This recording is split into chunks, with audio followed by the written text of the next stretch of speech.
Yeah, we have a lot of respect for both of these two opponents, especially Concordia. Our first game.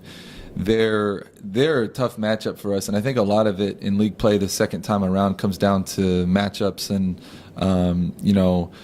different mismatches and things like that. They have a really good point guard play and really good post play, which actually matches up really well with us. And they play a high pressure defense, look to force a lot of turnovers. They crash the old boards, so they're a team of possessions, and that's kind of what we do, just in a different way. So I think it will be a really competitive game. We're excited to have Shelby back. We didn't have Shelby Cloninger for both of these two games, and it hurt us from a rebounding standpoint. So just to have a full, healthy squad, I think we're on our way up to peaking right now. We made some adjustments offensively that have really helped us get some open shots, and I think from our defense standpoint, that our team is collectively starting to understand what we're trying to do defensively in a controlled chaos kind of thing. But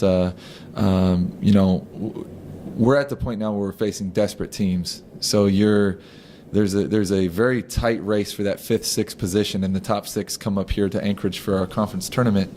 And we've got NNU on our heels, and we need to take care of business. And these are two teams that we definitely need to do that against, because Concordia is capable of beating anyone in our league. How important are Hannah Wondersen and Shelby in that equation for your guys' success now?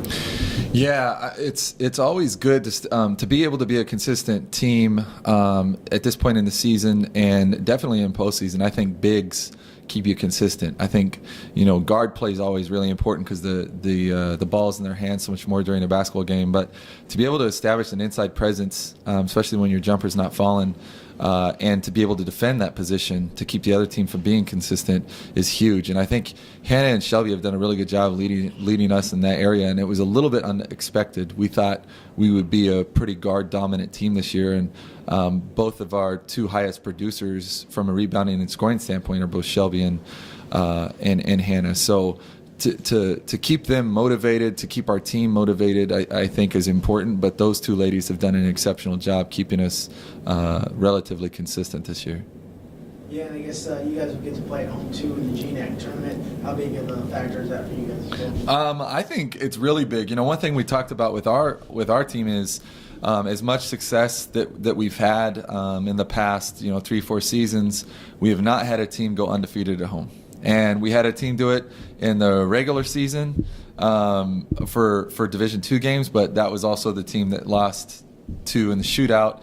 This team won the shootout and has won every single home game so far. And I think it's something that this team, of all the teams that I've had, really takes pride in. They don't like people meeting on their circle. I know that we've had a couple teams do that. They met on the Seawolf before the game, and it offended them. So when those types of things happen and they get that extra motivation, I think it's awesome. And that's one of the reasons I really like this group, is for how new they are. They've really embraced the home crowd and playing at home and just the atmosphere. I mean, the things that we get to do here at our level are just super unique, from this kind of stuff to the pregame things at our home games. I mean, we are very fortunate to be in the situation we are.